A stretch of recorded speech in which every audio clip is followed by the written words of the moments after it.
Hello Internet people, my name is Goalie TV and welcome to today's video. I actually want to talk about my predictions for the Call of Duty UGC Niagara event that is going on this weekend.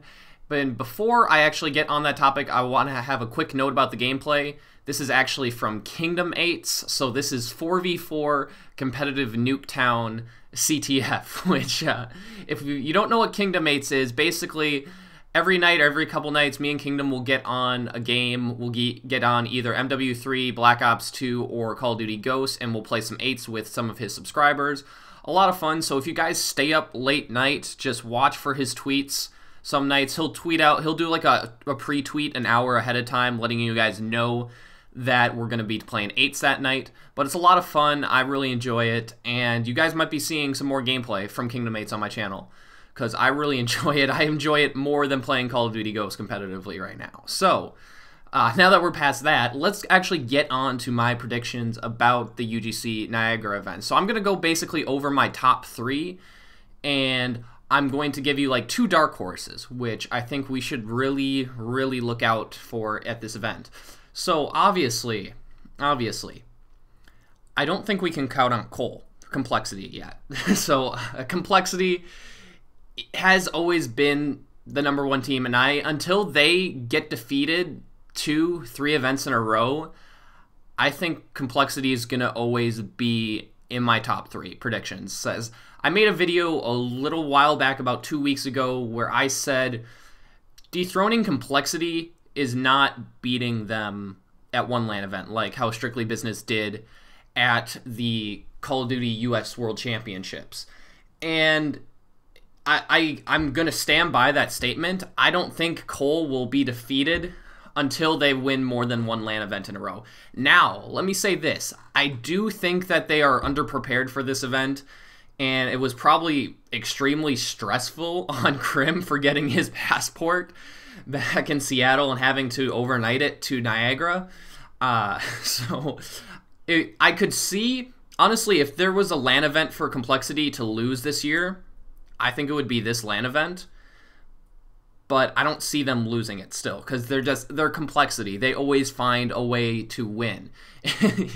So, let's move on. My next 2 predictions, you guys, honestly, I'm kind of shocked as my 3rd prediction, but my 2nd prediction for my top 3, I'm going to have to go with Team Envious.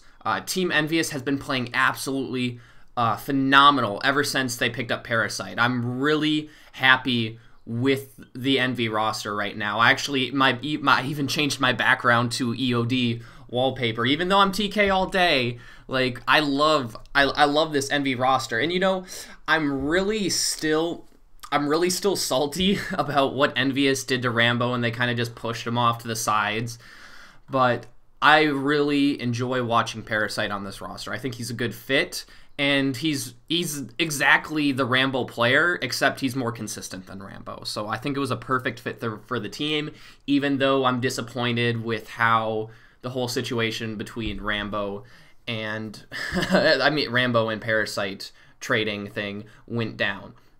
Now, my 3rd pick for top 3, honestly, you guys might laugh, or you guys will be extremely happy with this pick. I'm going to go with Optic Gaming. Like, they took top 3 at Worlds, and even though I really think that Embos, personally, I really think Embos was a better fit for the team than Proofy. I'm personally just not a big fan of Proofy. I know he's a good player, but this is the thing with In video games, I prefer, and this is the way that it was in Black Ops 1, I prefer to have 2 OBJ players on my team and 2 Slayers. Because if one OBJ player is kind of slacking or he's just having a bad event, it's hard for that team to win. It's hard for a team of 3 Slayers to get on the objectives at the right time and play correctly. Like, having, I don't know, this team has so much potential with Proofy's roster. If they can slay and Nadeshot can do his role, I'm just worried. I'm really worried about that they don't really have that OBJ player besides Nadeshot. So if Nadeshot has a bad event or he's having a bad game, I'm really worried about Optic Gaming. I really am worried. But we'll see how it goes. I just think too much slaying power can be too much slaying power. And I don't think like the only other person that would be in a sense able to play that objective role with Nadeshot is Scumpy, but I just don't think it works well for Scumpy in this game. I just don't think that objective mindset, that with how good of a slayer he is, it doesn't make sense. So that is my thought on Optic Gaming. I still think they're going to get top 3, but that's it. I just think they're going to get top 3. So I don't think they're going to win the tournament or anything. But we could be surprised. So I also want to talk about my 2 dark horses before I close out the rest of this commentary.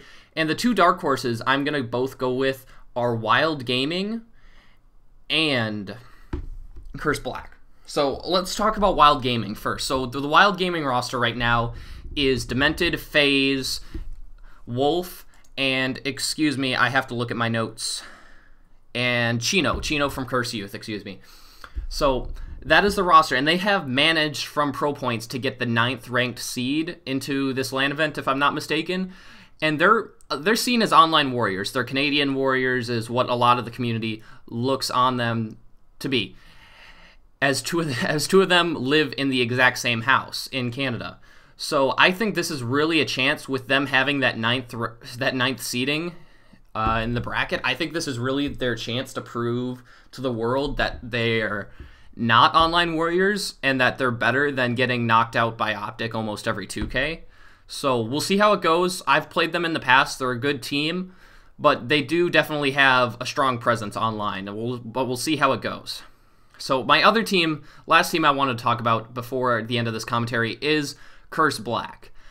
I think Curse Black is a really talented team. They just don't have the communication and like the chemistry. There we go. That's the correct word. They just don't have that chemistry yet. And I know all of these players are super talented. So let's just see if they can find a way to get that chemistry at this LAN event, and let's see how far they go. I think they're a really good team, but we just have to see how they play on LAN together. But that's pretty much it. Thank you guys for watching. I hope you did enjoy my UGC LAN predictions. We'll see if I'm actually right or not. I really do think that Cole and Envy are a shoo-in for top 3 compared to all the other teams. FaZe Black, who knows, because they're playing with Vex Saint instead of Saint. Optic Gaming is the only one in that top 3, which I think could not make it in the top 3. So we'll just see how it goes. I hope you guys do enjoy this weekend. I'm going to be watching a lot of UGC Niagara, except for Sunday, because I have family coming down.